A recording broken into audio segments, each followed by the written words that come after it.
All right, welcome to another day. I'm Idris Talib. I'm known as the Pretty House Guy. I've been investing for the past 21 years now. I started off investing in real estate doing creative financing. So the way that I got involved investing in real estate was I got a course from my father. It was a no money down lease option course. I started reading Rich Dad Poor Dad. I went down that funnel and I ended up maxing out my credit card when I was in college on all of his books. So of course, Robert Kiyosaki talks a lot about investing in real estate. And I was always curious about, how am I going to be able to make money in real estate? I got this book. I forgot the name of it. It was by this guy named Russ Whitney. And he suggested that the first thing that you need to be able to do is get large lines of credit.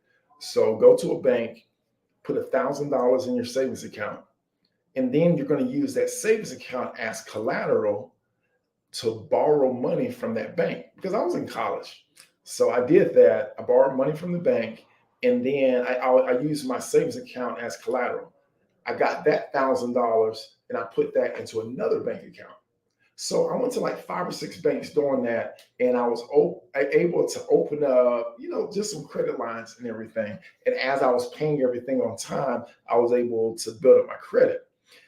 One of the confusing things that happened though was I was following all of these courses. I don't know if y'all remember back in the day. I'm 43 years old. So there's this guy, what was his name? Carlton Sheets. He used to be on all these late night infomercials and everything. And, I'm in college, so I'm broke. He made this offer. It was, this was back when everything was on VHS cassettes and you get all these mails and everything. He was like, look, I think his program may have been $400, $600. I don't remember. But he said, I'll tell you what, I'll make you an offer you can't refuse. You can order my products for $14.95. I'll send them to you. And then if you're not satisfied, you can send them back. Maybe you keep some of them. I don't remember. You only paid $14.95. I said, okay, cool. So I ordered all this material. And what do you think I did? I recorded everything on those VHS tapes, and then I was an athlete in college, so I went to our athletic hall and I made copies of everything. I sent them right back. So I only had to pay $14.95, but there was a disconnect. I was still lost with some of the information, and I wasn't able to execute or implement. Nonetheless, my father has sent me this lease option course. It was by David Finkel and Peter Conti. As a matter of fact, what's funny is I actually still have that course. It's actually downloaded on this computer right now. But nonetheless, that's when I really learned about how to invest in real estate creatively. And that was through lease options. And I was in the Raleigh area when I got started investing in real estate. In the Triangle, you have Raleigh, Durham, Chapel Hills, where a lot of good schools are. Of course, our school's number one. Matter of fact, we play tonight, 9:40 p.m. We play against Texas Tech, if I'm not mistaken. We ended up beating Carolina last night. Go Wolfpack. So nonetheless, that's how I started investing in real estate. And it was awesome. It was really great. This is before everything was online. What I used to do was I used to get old newspapers. So I would go to the public library and I would look under the for sale by owner section. Okay. And what I did was I looked for houses. Hey, good evening. I don't, is it Marcia or Marcia? I'm sorry if I'm messing your name up. But good evening. Thank you for tuning in. So what happened was I get these old newspapers, and what I would do is I would get papers that were 2 or 3 months old. Okay. And then I would get all of the phone numbers, Marcia. Okay, thank you. I'll get the phone numbers of every single person who had a house for sale by owner. I'll write them down on a piece of paper, and then that's how I would make my phone calls. And my pitch was I figured if you haven't sold your house in 2 or 3 months, you may be pretty desperate and you may be open to a creative offer. So that's how I got started investing in real estate. And another thing that I would do is I would call the for rent ads as well. And for rent, what I would do is I would look for houses that have been posted for 3 or 4 weeks. So those would be my two phone lists. And then I was just smiling down. As a matter of fact, this is before everybody has cell phones now.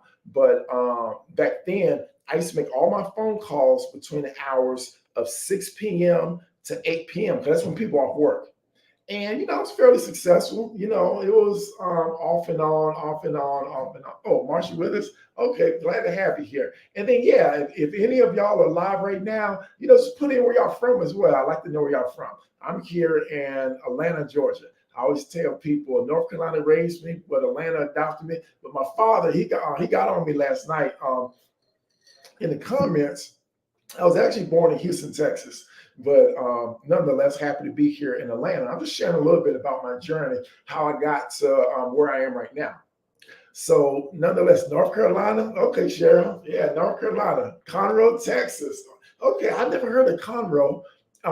Is that a suburb of Dallas, Austin, Houston? What's the major city that's near Conroe? I'm not familiar with it. Boy, I got distracted. Anyway, yeah. So like I said, I was, let's see, I was 23 years old. I'll never forget it. My first real estate deal. Oh, north of Houston. Okay, cool, cool, cool. Yeah, I was born in Houston. Let's see. I lived in Houston from 1980 through 1988. Let's see what I remember. So where the Galleria area is, that used to be there was a Water World and a Sam's Club right near there. I remember that. And then also, I remember we used to go to the beach down in Galveston. And I think we had a house in, is it Sugar Hill? Sugarloaf? Sugar Hill? It was a suburb of Houston. I remember my parents, we bought a house there. But anyway, so I remember my first real estate deal. So I called this guy up and he invited me out to his house. So I go to his house and I'm young. Okay, Sugar Hill. I didn't really know what I was doing, but I was ambitious. I was 23 years old. I drove out to his house. And then, so his situation was, I think he was looking to downsize. I don't remember the specifics of the house or whatever. And this was back in 2003. So, of course, the prices were a lot lower than they were now. This house, I want to say, it was around 200 some $1,000. Now, this house probably worth about 4, 5, 600 now, but that was like 20 some years ago. So nonetheless, we're talking the deal over. I'm trying to memorize everything I've been reading, out of my documents. And what I negotiate with him is we're going to do a lease with an option to buy. Okay. So I was going to make his mortgage payments for him every single month. It was a 3-year term to where anytime between now and the next 3 years, I could buy the house for 200, whatever the amount was on the house and everything. So he says, well, everything sounds good and everything. Do you have a contract? So I hand him the contract and he's just drilling me over all these things in the contract.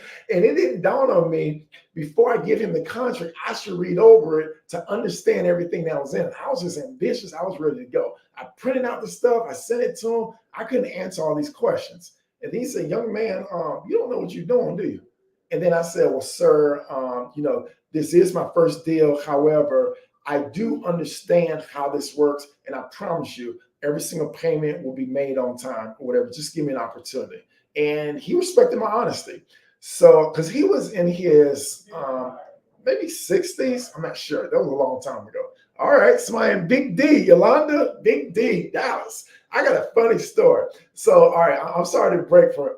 Dallas Cowboys was actually my football team until Jerry Jones told the players they couldn't kneel for the national anthem. So after that, I had to switch to another team. I'm almost ashamed to say who my team is now, but I'll tell you, since I moved to Atlanta, I said, you know what? I'm going to make all of my sports teams in Atlanta. So Atlanta Falcons, but they haven't been doing well ever since that little Super Bowl run when Tom Brady tore them up. But nonetheless, back to the story. So I got the house under contract, and I put a couple of ads in the local newspaper, the News and Observer, And then I went to all these apartment complexes, and it had like, I don't remember the dimensions of the house, but maybe four. I know what it said. It said rent to own your dream home, easy qualifications. So I posted those in these different apartment complexes. It had these tear tabs with my phone number up there and everything. So I started generating some calls. So nonetheless, it took about, I did an open house one time. Um, it took me about 5 or 6 weeks, but check this out. It wasn't a lot of money I made, but I was proud of myself. I made $4,000 somebody put down on that house. And then I don't remember the monthly payment. I know it wasn't, I know it was less than 1,500. I just don't remember the exact numbers or whatever. But I made $4,000. I was like, man, this is some, pretty good money or whatever. But anyway, that's how I started my real estate journey. And then, over the years, I ended up moving from Raleigh to Charlotte. I was doing a lot of lease options there. And then I moved to Atlanta. And this is interesting. Most people, when they get started investing in real estate, most of them, their entryway, especially if they don't have a lot of cash or the credit, they may not be able to qualify for financing. They start wholesaling. I had no idea that you could make money off houses that were cheaper than $100,000. It was just beyond me or whatever. But obviously, wholesaling is a very popular and very profitable way to be able to invest in real estate. The only problem with it is you're asking someone, okay, can I get your $300,000 house for $120,000? So it's very competitive, and you really have to find somebody highly motivated in order to make money.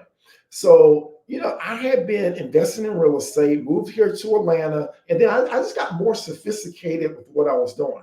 So one of the things that I was doing, especially after the market crash, this was around 2008, 2009, I really started going at high-end properties. Now, keep in mind, these prices were back 2008, 2009, 2010. I started targeting houses. Back then, luxury was considered $500,000 and up. Right now, that's like a middle-class house. But anyway, I started targeting these $500,000 houses. And I was getting all these houses under contract. You had a lot of people that may have had good jobs and may have fallen on hard times. So a lot of them, they were really looking for lease options and some type of seller financing. So I was making tons and tons and tons of money doing a lot of these creative deals.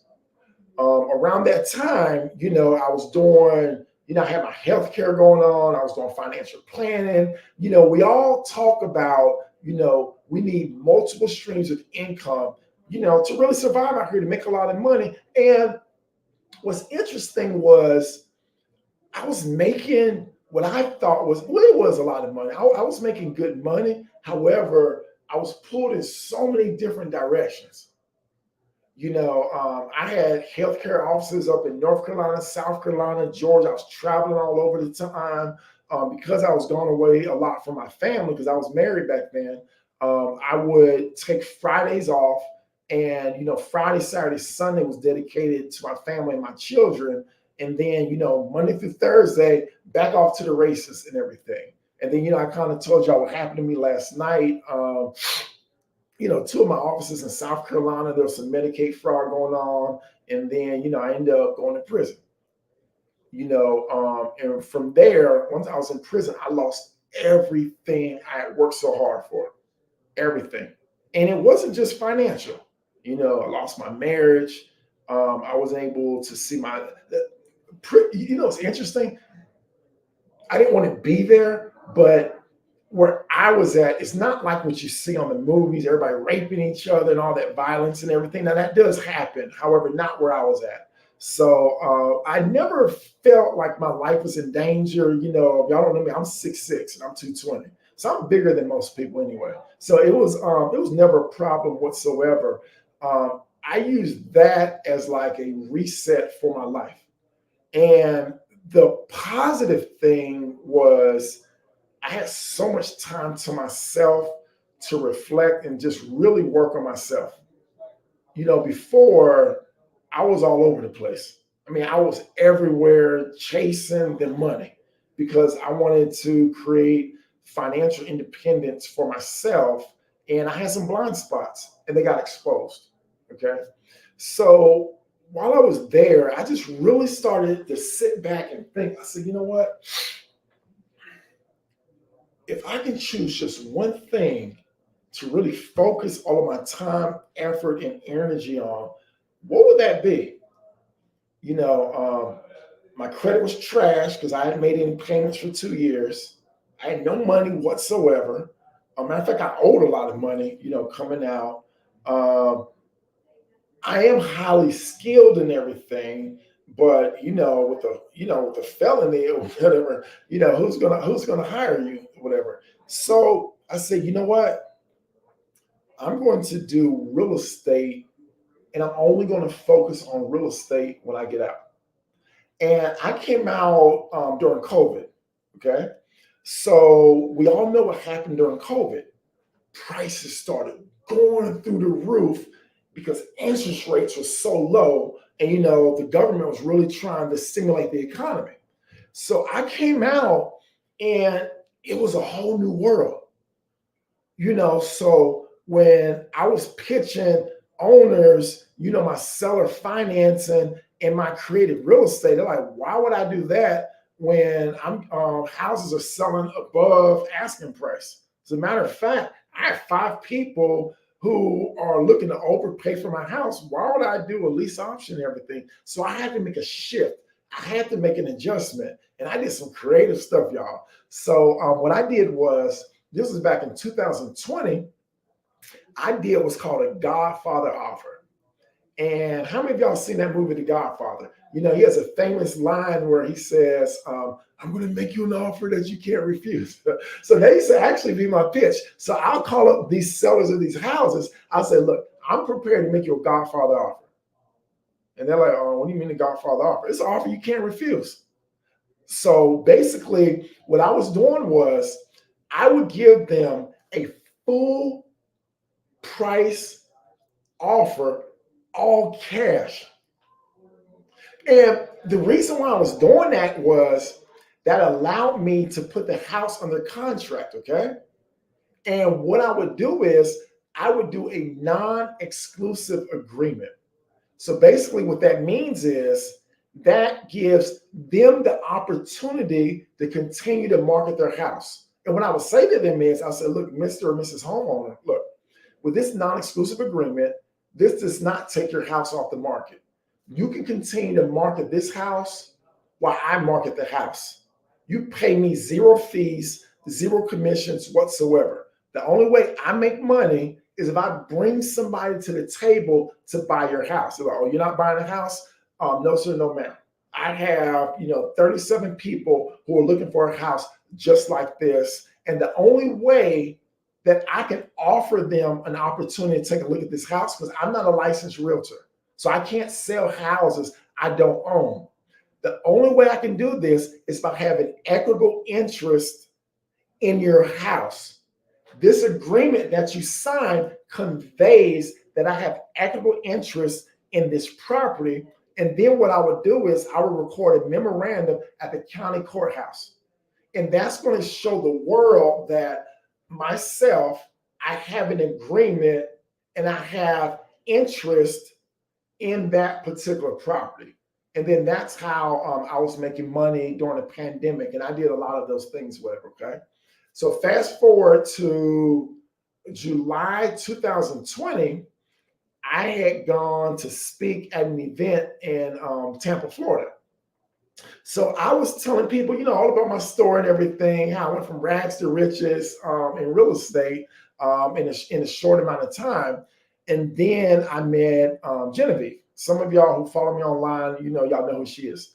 So nonetheless, that's when the light bulb went off for me, because she was there trying to learn about wholesaling, rehabbing, and everything.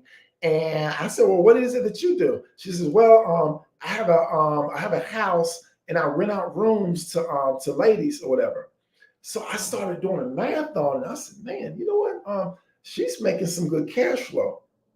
And what we did was I started to reverse engineer the greatest and safest principles off of shared living. And then that's how we came up with the strategy. So over the next 9 months, we had acquired 11 houses all around, the Atlanta area, and it's provided significant cash flow for us.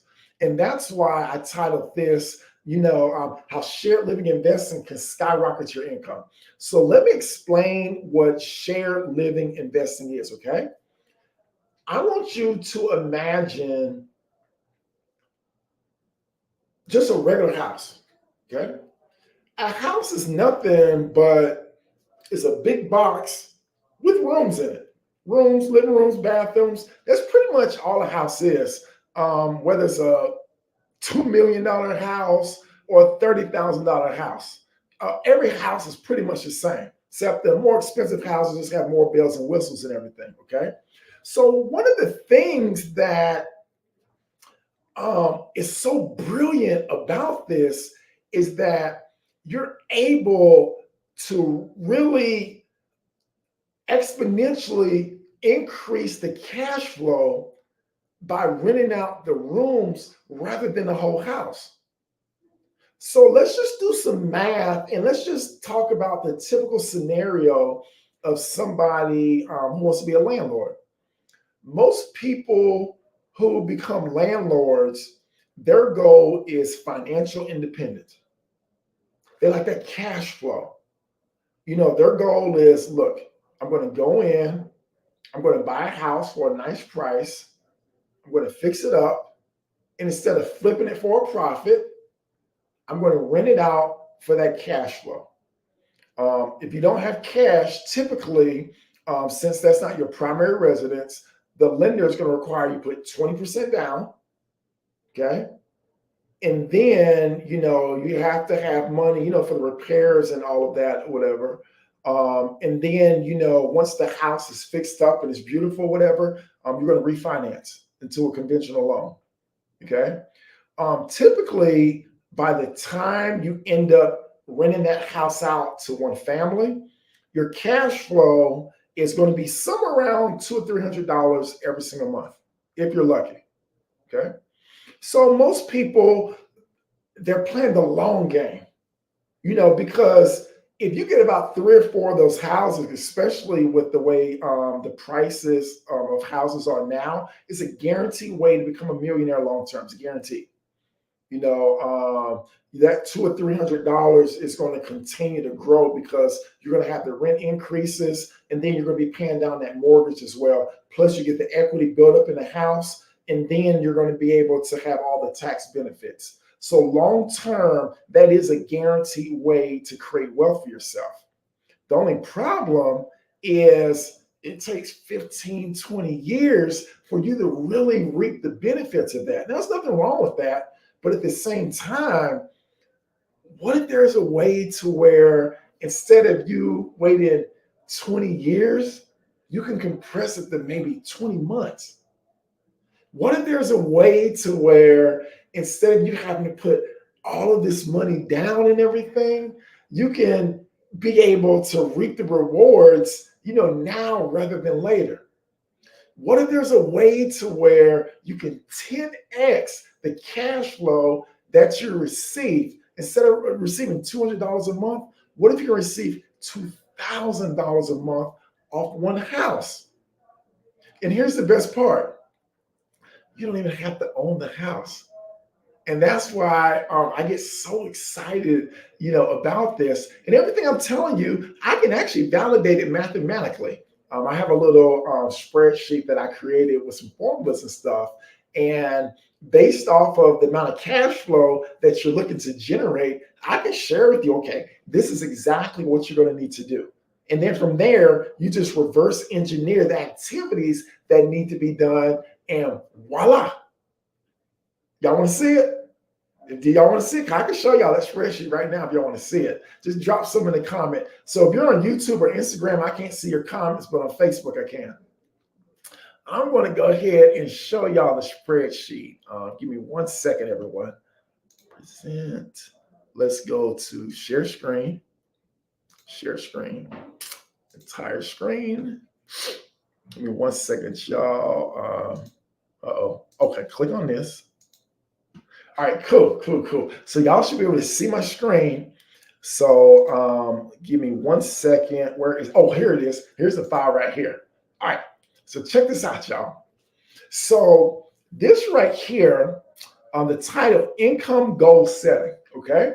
So whatever your monthly income goal is, you can plug in these numbers to figure out how many houses are you going to need to be able to create this monthly cash flow. And most people, if they're able to generate $10,000 a month, they'll be able to leave their jobs. And this $10,000 a month is net after all expenses have been paid. And some of you last night may have saw this, okay? So what I'm doing is I'm showing, one of our inputs is what are the number of bedrooms per house that we're going to use as an average. And I put 5 bedrooms, okay? And right here, this is single room occupancy. So basically meaning we're renting one room out. I'm sorry, we're renting it out to one individual. Double room occupancy means 2 people are in each room. And a mixture means some rooms have 2 people, some rooms have 1 person. And then here's all the expenses, all right? And then for your particular area, the rooms may go for different rates. In Atlanta, typically, if you have like the owner suite, which is the own bathroom, it was called, the master bedroom, but we don't use that term anymore. So we call it the owner suite. Typically, that's going to go for $1,000 or more. If you're going to have your own room and you're sharing a bathroom, typically that can go for $800 or more. It may be less, depending on where you're at. If it's double room occupancy, that means there are 2 beds in a room. Each bed is $650 on up. So $650 times 2 is $1,300. And that's where these numbers come from, okay? So this is all the revenue. And then these are your expenses, rent, electricity, water, internet. You may have some other expenses. And these are just averages. So this shows your profit. Now remember, I mentioned for a typical landlord, they're receiving $200 or $300 a month. Look at this.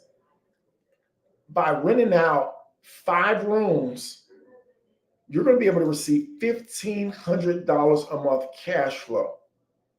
Look at the double occupancy. This is where it really gets exciting. Imagine of one house, you're able to generate $3,800 a month cash flow. And if it's a mixed $2,800, of course, these are hypotheticals. What you do is you just divide your monthly income goal by the profit per house, and this is going to tell you how many houses you need. So you need about 7 houses at a single room occupancy to generate $10,000 a month. Double room occupancy, you only need 3 houses. And for a mix, you only need 4 houses. So that's what it takes for you to create an income stream of $10,000, every single month. And I really get excited when I show people this or whatever. So let me get back on the screen. All right, here we go. So that is really the power of shared living investing, okay? And when I say shared living investing, there are so many different other names that people use. Some people, you may hear people talking about group homes. You may hear people talk about co-living. You may hear people talking about rooming houses. You may hear people talk about communal homes. You may hear people talk about some other terms, even student housing. So there's a variety of different terms that you can utilize. And the reason why I call it shared living is because it encompasses all of it, okay? Like I said last night, one of the business models that we have is we have a high-end mansion in which we're using as a recovery home for individuals who have cosmetic procedures, and we're renting it out per room. And it's a very lucrative way, basically on this whole shared living type of a concept. And there's so many different demographics that you can go in. And one of the most beautiful things that I love about this business model is that it's not going anywhere. This also addresses the affordable housing crisis as well. Because think about it. I know in Atlanta, if you're going to stay anywhere decent, you're going to be paying close to $2,000 a month in rent. Not only that, most places are going to require you have a 620, 650 credit score. They want your credit to be, almost squeaky clean. Plus, you have to have the income. And then most places, they require 3 times income. So if the rent is $2,000 a month, you need 3 times, you need to make $6,000 a month. 6 times 12 is $72,000 a year. Now, yes, you have people who make $72,000 a year, but there's so many people who don't make $72,000 a year. Where are they going to live at? They can't qualify for an apartment because they don't have a 620 or 650 credit score. Maybe they got laid off a year ago. What are they going to do? And that's kind of where this business model, comes in as well. We have each one of our properties, it's catered to different type of population. So one of our houses is more so working class individuals. Everyone there has a job and they go to work every single day. We have another house to where we cater towards individuals who have a mental health diagnosis. So we get referrals from mental health hospitals when people are getting ready to be discharged. A lot of times they don't have anywhere to go. Now, the thing about that particular population is that they have guaranteed income. A lot of them are on disability or Social Security, so that means they get a guaranteed check coming in every single month, which is good for us. Our criteria though is they have to be highly functioning. So that means these individuals, they have to be able to care for themselves. They have to be able to, cook for themselves, feed themselves and everything. They have to be able to use their bathroom and take showers and everything and dress themselves. The most important thing, especially for individuals with a mental health diagnosis, they need to be medicine compliant. Because a lot of times when they do get into crisis and they have to be institutionalized, it's because they have gotten off their medicine. But as long as they're compliant with their medicine, you'll have no idea that these individuals have a mental health diagnosis. Now, there's other types of houses in which they do house people with more severe type of, severe diagnosis and everything. Or what they'll do is they'll bring in staff like nurses. These are most of your licensed homes or whatever to ensure these individuals are taking their medication and doing other things for them. Obviously, those individuals who own those houses, they're able to generate substantially more money. However, they have higher expenses as well. So for my particular business model, I prefer to be as hands off as possible. That's just my business model. And then, we have some other houses. We have some individuals who've been victims of domestic violence. We've had people who are with the HIV, HIV population. We've also housed, we do have some seniors, but these are more so active seniors. We don't have seniors where they're bedridden and they need somebody to assist them, all day long. Now, we do have partnerships to where a home health care place, they will come and provide some assistance for these seniors. The same thing for these individuals with mental health. We've partnered with some mental health agencies to where they'll come by. We have some, they'll pick them up and take them to like a day program, or then we have where they'll be able to meet with therapists and everything, just to have some counseling done as well. Let's see, what other populations do we have? We do have an individual. It's the SO population. So basically, what SO means is they are a sexual offender. So basically, this individual, they are on the, sex offender registry or whatever. We do house those individuals. Now, I know a lot of people, they're real wary of that population. Um, I will say that he is one of our most stable tenants.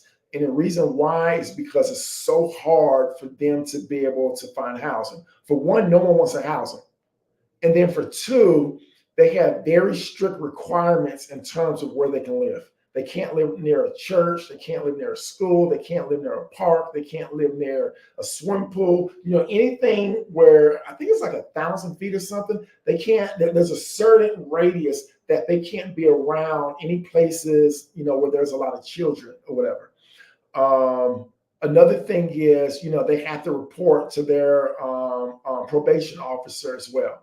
So typically, what will happen is for those individuals, they will inquire about, the room, if it's available. You give them the address, and then they have to send the address to their probation officer, and then they'll throw the address in their computer thing or whatever to say whether it's approved or whatever. So one thing I will say, because I know there's a lot of ladies up here, if you don't feel comfortable doing it, don't house them. Don't ever house anyone that you don't feel comfortable, with dealing with. Genevieve, she was totally not into anybody who has, any type of a, sexual past or whatever. This individual, because a lot of times when we think about sexual offenders, we think about people, raping, real violent crimes. His was, I think he was 19 or 20, and he had, a relationship with a 16-year-old, and, some stuff happened, got arrested. I don't know if he went to prison or anything, but nonetheless, that was his issue. And I thought, oh, okay, I can see that. But nonetheless, those are some of the populations that we serve. Another thing is, one of the things that I've noticed when you go general population, so these are people who go to work every single day. You have different, you have income disparities, So one of the things that I've noticed is that when people make about veteran, hey, Phil, you brought it up. Yes, we have housed veterans as well. As a matter of fact, Phil, Genevieve had a veteran. I think it was a Scott or Todd. I don't remember his name, but anyway, he was with her for about 9 years. So her longest resident, her name is Sarah. Sarah has actually been there for 12 years. We had another lady. Her name is Judy. Judy was with her 9 years. Was Judy a veteran? No, she was mental health. But Judy, unfortunately, she got cancer last year, and unfortunately, she passed. But yeah, veteran houses are real good because there's a lot of money with veterans. So those are good. The good thing about this business model is you're able to make money and you're able to help people as well. So whatever population is kind of near and dear to your heart, you're able to provide, one of the strongest resources for them, which is housing. I'm reading this post online today about this. Oh, thank you, Yolanda. There was this individual. He works in a warehouse, and one of the things about in the warehouse, they were saying by 2025 or 2026, a lot of those jobs are going to be replaced by AI and robots. It's totally going to change the landscape of so many different career fields. Guess what, y'all? I don't care what happens with AI, it is not going to replace people needing safe, clean, affordable housing. I don't care what happens to interest rates, it's not going to affect people needing safe, clean, affordable housing. I don't care what happens in this election, whether it's Trump or Biden or whatever, people are still going to need safe, clean, affordable places to stay. We may have COVID again. Hopefully not. People are going to need safe, clean, affordable places to stay. So if you're interested in this type of business model, You're at the right place at the right time, with the right person who can lead you from wherever you are to wherever it is that you're looking to be. And, we have a variety of ways, of doing that. So I actually do. I have a coaching program. I have about 30 some people in it right now. And basically, people start off at different levels. Some people are real estate investors and they're looking for a way to maximize their cash flow, from their properties. Others, they come from like a social services, human health services, nursing background and everything. And then others, it's just people who are looking to create some financial independence for themselves. And then you have others, they're just looking for some extra money. They're looking for some extra money to be able to pay down some debt. They're looking for some extra money to be able to send their kids to school. Whatever it is, this is a vehicle that can help you get from point A to point B. And the thing that I love the most about it, you don't need to go back in school and take out no student loans because from a high level, this is a very simple business. You acquire a house, either you buy it or rent it, and you rent out the rooms. It's people overcomplicate it sometimes. Now, there are other things, different intricacies and everything that you need to learn. But for the most part, from a high level, it's a very simple concept. And I've gone all in, on this business model. And now I've created some systems and I have a team in place that can really allow me to scale this business. And I'm looking to bring others along with that also. Another opportunity to learn is we're having some conferences coming up. Okay. So there's this group on Facebook. I would advise every single one of you to join this group. It's called Group Homes for Newbies. Lynette's over the group. She is phenomenal. And actually, as a matter of fact, we've been doing conferences all over the country. The first conference was in New Orleans. The second one is, I think it was last weekend. It was in Houston. Okay, you're in it, Precious. Now, the other one is coming up. It's coming up in April. It's going to be in Charlotte. So I'm going to be one of the people at that speaking at that conference. And then in May, it's coming right here to Atlanta, Georgia. So if y'all interested in it, you can just go to www.grouphomesfornewbies.com, and get your ticket. So Charlotte is sold out. So, okay, so you went to Houston? Yeah, I heard nothing but great things about Houston. So, yeah, look at what Yolanda said. She said it was fire. And I've heard nothing but great things. But y'all, we're going to bring the heat down to Charlotte and Atlanta. I'm going to tell you that right now. So if you're interested, the other locations are going to be Detroit, Dallas, and Orlando. I believe those are the other cities, over the next couple of months. But if you're interested in Atlanta, we have early bird special. We got payment plans and everything. Just make sure you can get your tickets there. Oh, you were there too, Johnny? It was an amazing group. Okay, thank you, Marshall, for putting in the link down there. But you're going to learn so much at these conferences. And the greatest thing that I love about it is that in these conferences, you're going to learn how to go the non-licensed route as far as the licensed route as well. So let me explain the difference between the two, okay? A license, and this is more so in the group home space, okay? The difference between a licensed group home and a non-licensed group home is with a licensed group home, you are providing services for individuals and you're able to bill their insurance, okay? And there's different populations that you can work with. You can do mental health, you can do intellectual disabilities, you can do developmental disabilities, you can do seniors. There's so many. You can do individuals aging out of foster care. You can do. There's just so many different populations. So you can do children. Those are the ones that kind of come to mind right now. I'm sure that I am, forgetting some other type of specialized groups or whatever. But those are different types of groups that you can work with. Now, I do non-licensed. So basically what that means is we still may house those individuals. Well, not children. Anything dealing with children is going to be licensed.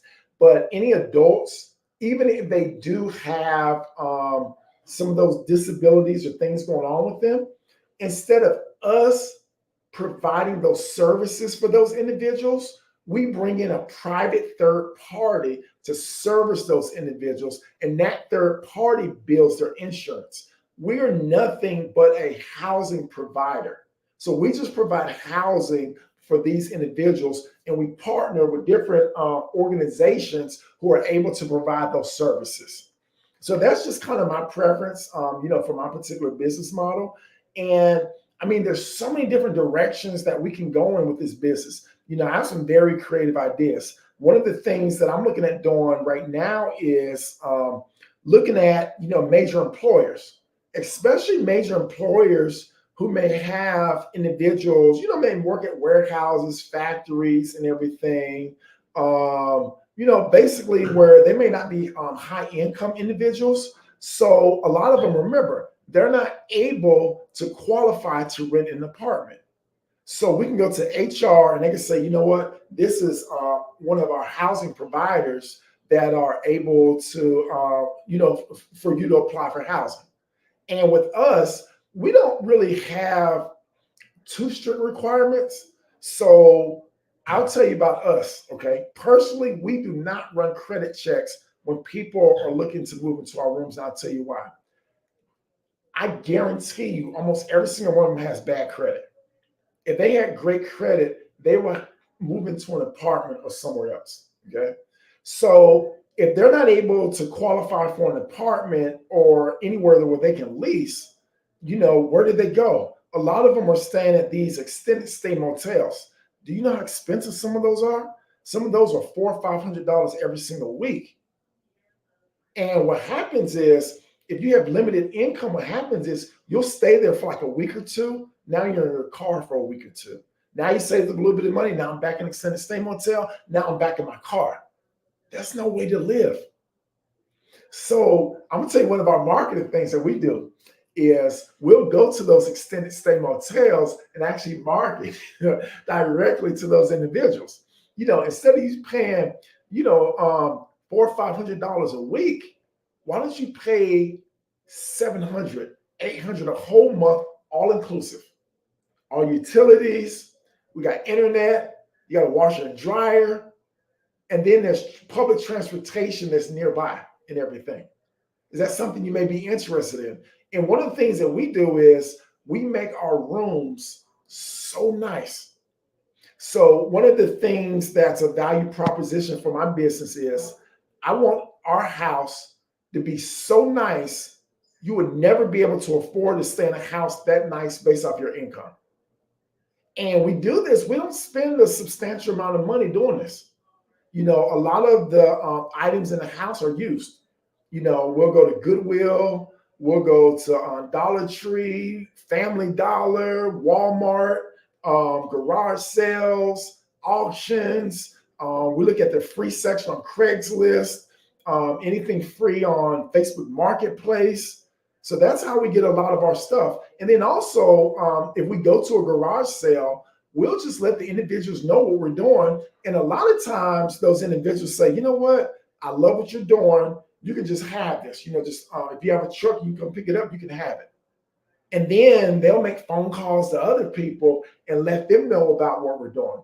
Another thing that we've done is we've partnered with a nonprofit, and her organization, what they do is they help individuals who are victims of domestic violence. So she makes a phone call, she get whatever she wants just like that. So that's how we've been able to furnish a lot of our homes as well, without spending a lot of money.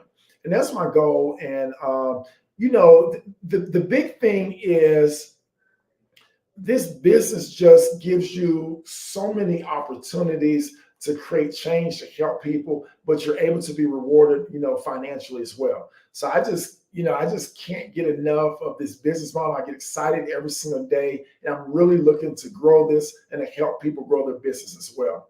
So what I'll do right now is, if y'all have any questions about anything, feel free to just drop the questions down there in the chat, and I'll be sure to answer any questions. I think the only people who may be able to drop them in the chat are on Facebook. I don't believe that people on Instagram or YouTube can drop. Well, I'm gonna have to figure that out. I'll have that figured out by tomorrow. Say can't post comments in some destinations, but nonetheless, if y'all have any questions, feel free to ask or whatever. So I'm here to answer anything you may have. And then while I'm at it, let me see what's some other stuff that I can maybe show you about our operation. We really have things, pretty much on autopilot right now. If in terms of my staff, for your plastic surgery clients, how long do they stay and what do you charge them? Oh, great question. So in terms of how long they stay, it really depends on what's on the treatment plan. Okay. Typically, what I've seen is anywhere between 1 to 2 weeks. In terms of what we charge, anywhere between $3,000 to $5,000 a week.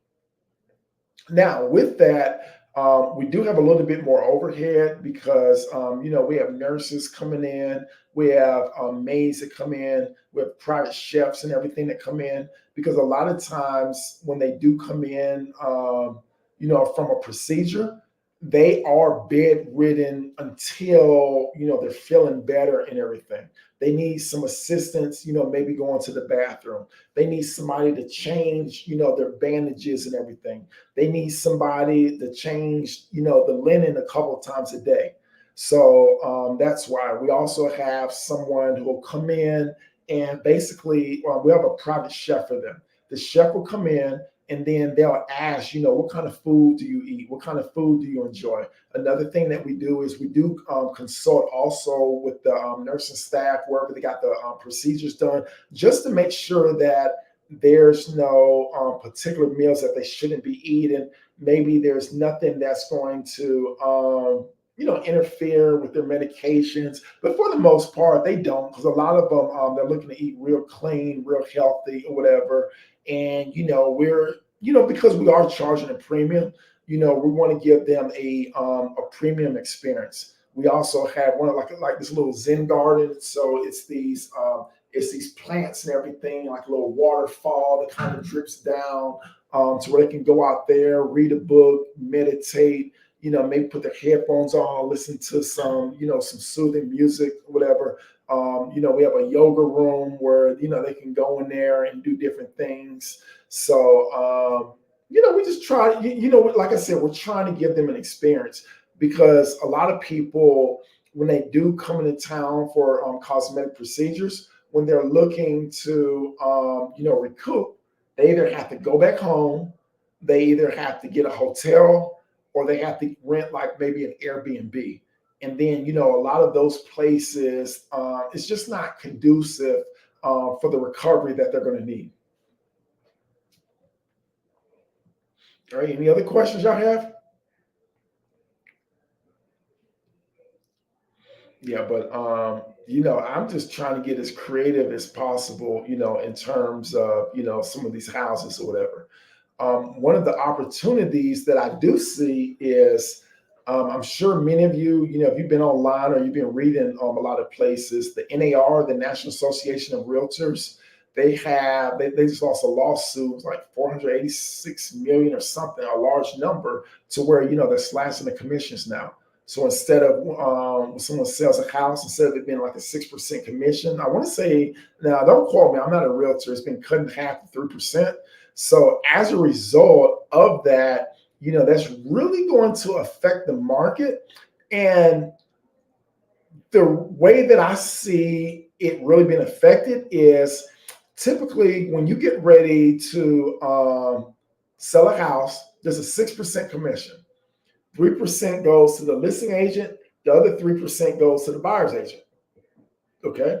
My question is, if there's no buy side commission, what's really going to motivate the buyer's agents to really go out and hustle? Obviously, there's got to be, what time is the conference in Charlotte beginning and ending? Teresa, I'm not sure. I know I have the dates and everything. I'm going to make an assumption though, Teresa. Or maybe some of y'all who went to Houston, y'all can let me know what time it started and ended. I'm going to assume maybe registration is around 9 o'clock, 10 o'clock, and then it may go to about 5 or 6 o'clock, Teresa. Don't quote me on that, but I can get you. We are, so basically, Monday, as a matter of fact, myself and all the attendees, we're going to have a Zoom. And okay, 9 to 5. Thank you, Joni. Thank you, Yolanda. So they said 9 to 5. So it's pretty much going to go. It's pretty much going to follow that. So thank y'all a lot. Okay, Joni. I'm still struggling to get a landlord to rent for what I want to use it. Can you give an example of speaking to a landlord? Yes. All right. So, Joni,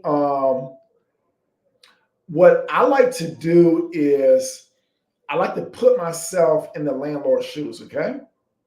So typically, you know what? I got something for y'all. Because y'all on this Zoom, I have something for y'all. Well, it's not a Zoom. Because you're on this live, I typically don't do this, only for my students, but I'm going to hook y'all up. Check this out. In 1 second, y'all. I'm going to pull up exactly what I say to them, all right? Would y'all like to see that? Well, you know, I got to get some audience participation. I see 18 people up here. I need y'all, if y'all want to see the script that I use that works, I need y'all to drop some type of a comment or share this, like it, do something. I can show y'all right now exactly what I do. All right, now I need some. I got 3 people. Okay, I need some more. We got 19 people up here. If y'all want to see the script that I use when I contact these owners, and every single time I use this, not every single person, but every time I do this and I post this, I get people that say, yes, I'm interested, or okay, that sounds like something that I would like more information about. Can you call me so you can explain it? All right, y'all, I need some more. Come on, come on. I need some more love, y'all. All right. So, as a matter of fact, I was actually doing this for some of my students and everything. So let me hold on, y'all. Give me 1 second.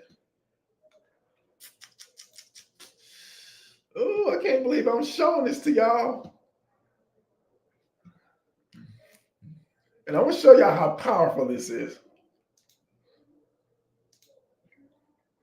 Share my screen. All right, all right, all right. All right, y'all. What I'm showing y'all is powerful.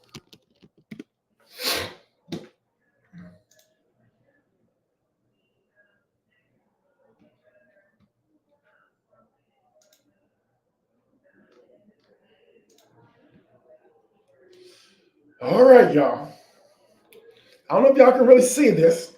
So this is what I send to them. Hello, this is Idris, and I specialize in shared living housing for individuals with guaranteed income. I'm interested in leasing your property. Our model offers consistent rent, we handle all maintenance, and we promote long-term stable tenancies. Can we discuss this opportunity further at your convenience? Best, Idris Talib. What did they say? Yes, I may be open to this concept. What's the best number to call you on and when you're available to speak? You can call me anytime. You know, now everybody's not going to say, everybody's not going to be interested in it. I just sent this out. You can see today, it said, no, thank you, best wishes. All right, it is what it is. So that's what I sent to them. It's either yes or no. It's either yes, I would be interested in it, or I may consider that. I need more information, or no. And here's another thing. Okay, so you're in California, Morton. Now, I love very expensive markets. Do you know why? The reason why I love expensive markets is because you don't have no competition. Most people think it's too expensive, but guess what? There's people renting out rooms out there. So I I do love expensive markets. Hence, that's why they call me the pretty house guy. So I used to make calls. This was back in 2018. I used to make live calls to Southern California. So I used to call Los Angeles, Orange County, and San Diego to houses $2 million plus. I used to also make calls to houses in Hawaii as well as New York. How do you get people in the house? Just market. So in terms of my marketing, there's really two sources. Okay, so if I'm going at the general population, so these are individuals who have jobs. What I'll do is I would do direct marketing to them. Okay, so I will market on Craigslist and Facebook Marketplace directly. Okay, and I will say this: that is the fastest way to get people into the houses because within hours. Yeah. Foster homes are good, Mark. I done lost my train of thought. Oh, that's the fastest way to get people. Like I'm telling you, within do I know anything about an NPI number? I know all about NPI numbers. All right, hold on, let me show you. I know all about NPI numbers. For my medical practice, I have one. Matter of fact, let's see. NPI. Oh, hold on, NPI. You go right here, and then you can actually apply for your NPI number. Like for example, let me look at my business. I need to change this real fast. How do I? Oh, no, organization name. Oh, let's go to, or let's just see. Let's see how many NPI numbers I have. I have quite a bit. I used to have a medical practice, like I said. So search. You search authorized. Just choose one. Okay. Taxonomy, city, state. All right. Let's do it another way. No, I'm not a provider. Let's see what comes up. All right. So here's all the companies that I have right here. So these are all of my NPI numbers right here for when I have my medical practice. So this one's internal medicine, community behavioral health. So you just go here and you can apply right here. This is how you get your NPI number. Right. So what was I talking about before I do that? Do you need an NPI for non-medical? If you're going to be doing non-licensed, you don't need an NPI number. Let's see. How about dealing with FISBOs only that don't want to rent, get them to agree, sign a non-exclusive option with it if there's enough room for a profit or whatever? I have a script for that as well. Yes. So all right. So the way that I deal with for sale by owners, so this is for Carrie. The way that I deal with for sale by owners is I would generally well, I can't. I would pitch them at least with an option to buy. So this is what I would say to them. I would say, are you open to a long-term lease? For at least 2 years or more, and assuming all of my payments come in on time, would you consider allowing me to buy your house at full market value? I would say something like that. Some will, some won't. You have to really find somebody's motivation. Before I would do that, though, honestly, though, if I would talk to a FISBO, what I would do is I would really try to get them on the phone instead of just sending that to them. Because most people in their mind, if they have a house for sale, they're not going to consider renting it out. Okay.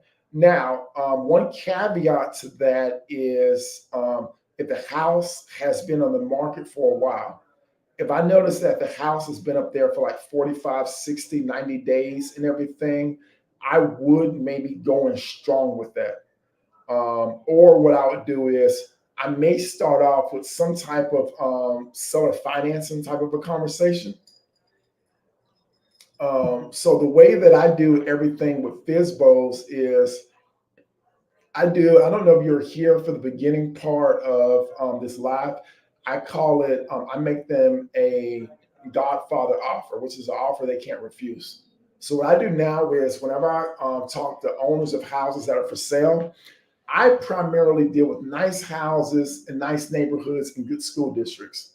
So what I'll do is I will make a full market value offer, all cash, for their house because that gets their attention. Okay. And then what I'll do is I'll put the house under contract with my non-exclusive agreement. So here's the difference. I'm not going to put it under contract with a non-exclusive option. It's going to be a non-exclusive. It's going to be a purchase and sale agreement. That's going to be my first one. That does not mean I'm not going to do a lease option, Carrie. I'm going to record that. And then what I'm going to do is I'm going to look to bring in funders who are either going to fund my deal. So I'm either looking to cash them out or I may need to bring in some type of creative financing and everything. So that's how I'll go about, being able to close those deals. Another thing is whenever you're doing like, seller financing, I'm going to teach y'all how you never have to put money down on houses. All right. So a lot of times, individuals are going to say, well, in order for you to do that, you need to put 10% down, all this other mess. Look, I don't put a dime down on any houses whatsoever. I'll say, look, Mr. and Mrs. Homeowner, I don't put money down on houses that I'm not going to live in myself. That just goes against my business model. Let me ask you a question. If I know you have this house for sale by owner, but hypothetically, let's just say that you're going to list this house with an agent. How much money down does that agent have to put to be able to list your house? Well, no money down. Right. Because they're just listing your house. They're facilitating a transaction. In essence, I'm not an agent. However, I'm facilitating the transaction to individuals who are looking to get into a house like this. So why would I put money down in your house? Another thing is, this is a non-exclusive agreement. I'm really bearing all the risk, not you. If you bring somebody to the table before I do, you can sell your house. I get no benefit from it whatsoever. The only way I make money off of this transaction is if I bring somebody to the table to buy your house. You pay me no fees and no commissions whatsoever. It's up to me to bring somebody to the table to buy this house so I can make some money. So I'm taking all the risk. So why would I put money? Well, I may not say that, but in my mind, why would I put money down on that? Another thing is that just eliminates the risk. So let me ask all of y'all a question. If you're not putting money down on a house, you're not getting financing through a bank, meaning you're leveraging your credit, what is your risk? You have no risk. Go out and make offers. Either they're with it or they're not. A matter of fact, you can also do no money down with these houses that are for rent with landlords. Because typically with a landlord, they are going to require that you put down a security deposit and then the prorated first month's rent. That's very typical or whatever. However, if you have the right type of conversation with them, you don't have to do that, or maybe you can delay it, or maybe just give them a small amount. It's like everything's negotiable, in this business. Let's just say you're on hard times right now. You don't have no money whatsoever. Well, partner with the landlord.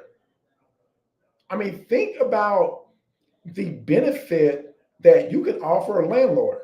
You'll say, look, Mr. or Mrs. Landlord, what I would like to do is I would like to help you increase your cash flow off of this property.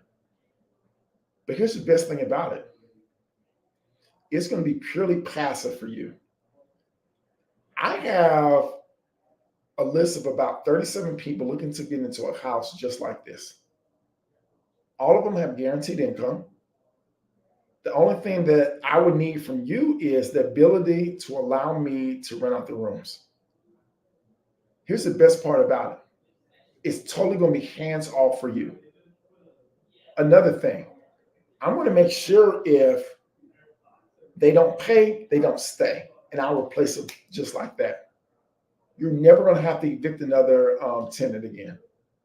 As a matter of fact, I'm going to oversee and ensure that all repairs and maintenance is done on this house for anything that's not under warranty. Another thing, I'm going to make sure all the landscaping is done to this house. I'm going to make sure all the pest control is done to this house. I'm going to completely manage this whole operation for you. And the only thing that I need from you is to be able to furnish this house. And as a matter of fact, I have local resources to where you can get a lot of furniture for free or for, a really low cost. We'll partner with this and, we'll split the proceeds.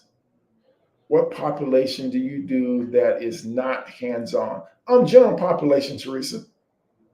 These individuals, they go to work, they got their own, they can cook for themselves.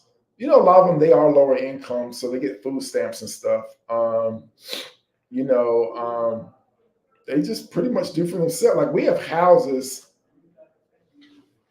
man, it may be once a month I go to a house. It may not even be that. Well, I do have people who go to the houses, kind of on my behalf right now. But that's typically what I'm looking for is populations that's not hands-on. So these are, highly functioning individuals. I don't want anyone who's too elderly where they require care, and I don't want anyone with any type of significant disability to where they require care. I'm not saying that's wrong with those populations. That just doesn't fit my particular business model.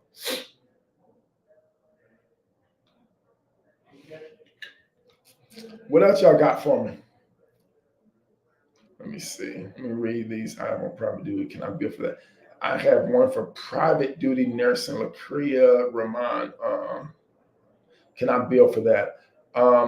In order to bill someone's insurance, you have to be credentialed with the insurance company. Let's go to new comments. Oh, you're welcome. Yeah, so before you can bill for services, you have to be credentialed with the insurance provider, and that's a process. Oh yeah, no problem. My pleasure. Yeah, I've been doing this for a while, and like I said, I love the business. What are the best way to get renters? Oh, you know what? I got thrown off. One way is to market directly for them. I'm gonna get back to you, Lacria. The best way to get renters is to market directly for them, and then another way is to get referrals. So typically, when you're gonna get referrals, if you're dealing with at-risk populations, you're gonna need to be talking to case managers. You're gonna need to be talking to discharge planners. You're gonna be needing to talk to social workers. In terms of your MPI number, Lacria, what you're gonna have to do. All right. So let me just break it down. Most insurance panels, for you to get, credentialed and everything is you need to have an entity, like an LLC, C Corp, S Corp, or whatever. You get your EIN number, open up a business bank account. Then after that, get your MPI number, assign a taxonomy for that. And then you need to apply for the insurance panel. You're also going to need whoever is going to be, providing those particular services. You're going to need to have their personnel file. You're going to need to send all of that in. They're going to run a background check, probably going to run a background check on you. And then once that's part of the credentialing process. And then they'll say, you may be able to be an approved provider. And then once you're an approved provider, you can start billing for services. Okay, so you have 6 boys in your home. More. Okay, right. Oh, that's awesome. Yeah. What else y'all have? I'm looking for 2 houses in the West Georgia, Douglasville surround. I've been marketing online, looking around. Do you have any references? to network with. Thank you. Let's see, West Georgia, Douglasville. I used to live out there, out in Dallas, in Paulding County. I don't have any direct relationships with anyone out there. I would start off with, oh shoot, um, first place I would go is to those extended stay motels. That's the first place I would go. If I needed somebody like right now, real fast, I'll go to an extended stay motel. That's what I would do, and then I'll create a flyer. And I'm aggressive. Like shoot, man, I'll put them on every single door out there. Um, so that's probably what I would do if I needed somebody light and fast or whatever. And then try to find maybe some workers at DFACS, maybe go to the Social Security Administration. Those would be maybe some places that I'll go. Who credentials us?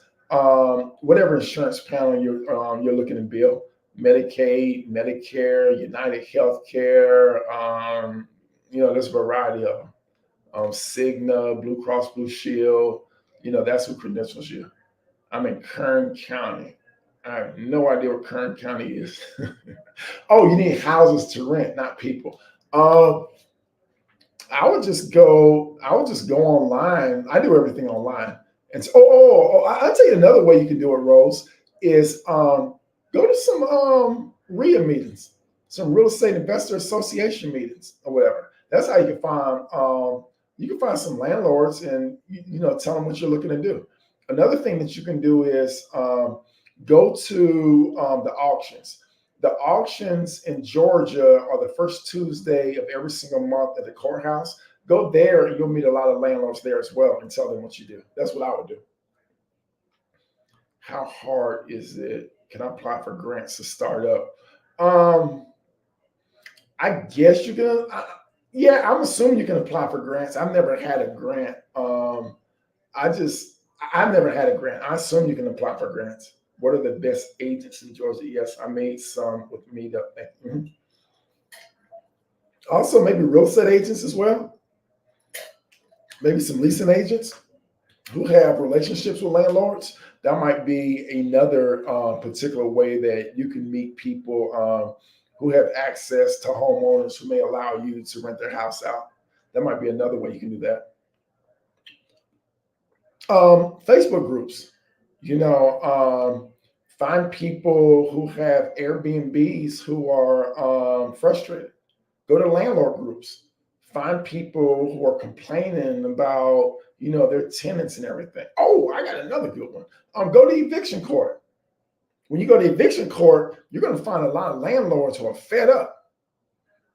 So that might be a way, you can meet people as well. Yeah, I would just try to put my thinking cap on. Hey, Michelle, I just try to put my thinking cap on and try to figure out, where is my target population and how can I have access to them and what can I provide to them that's of value. That's what I would be thinking in terms of how to market. Because that's marketing. You're a solutions provider to someone. All right. All right, what else y'all have? We got 21 people up here. Okay. I'm not sure, like I said, how many is on YouTube or Instagram. But yeah, y'all, I'm looking to, I guess I'm gonna have to put myself in the fire. So I'm going to be looking to do these lives, pretty much on a consistent basis. And like I said, if you want more detailed information, just, shoot me a message. You can DM me or whatever, or you can go to, the conference that we have coming up. Like I said, the one in Charlotte is sold out. The one in Atlanta is going to be May 17th and 18th. You can go to www.grouphomes4newbies.com. And then you may want, you absolutely want to join that group, because that group, we drop so much knowledge in that group. You get a lot of your questions answered, and you have experts all around the country who are there able to help you, in whatever endeavor it is that you're looking to do. And like I said, this is just a great way to create, financial independence for yourself, because you're only it takes 3 to 5 to 6 houses for you to have financial independence. How hard is that? Even if you only got one house a year, 6 years from now, look, you can be fine, you know, you can be financially independent. That's exciting. You're not gonna have to wait 20 or 30 years. You're not gonna have to penny pinch all of your life. You're not gonna have to save three, four, $5,000 every single month to put into your, you know, your 401k, you know, which should be a lot of volatility, you know, in the stock market or whatever. You know, no matter what happens in the stock market, people still need housing. And you're going to be able to provide that for these individuals. And, you know, you're going to be rewarded handsomely for being able to do this. So I'm going to get ready to sign off. I want to thank all of you for, you know, coming this evening. Please like and share this video. Also, I'm trying to grow my YouTube channel. So if y'all can go to my YouTube channel, show me some love. The YouTube channel is The Pretty House Guy. It's at North Carolina Workshop Online. No, Michelle, the North Carolina Workshop in Charlotte is actually going to be live. Okay. So, yeah, go to my YouTube channel. It's like I said, let me see if I can post it real fast. We'll just look up The Pretty House Guy on the YouTube. Now, on the YouTube channel, you're gonna see two of them. You're gonna see my old one and you're gonna see my new one. The new one only has like 113 subscribers. The old one has like 700 or 800. Do the new one that's 100. So anyway, thank y'all a lot for coming. Make sure y'all tune in for my next live. You know, please, you know, share this video if you found some value. Have a great evening, everyone.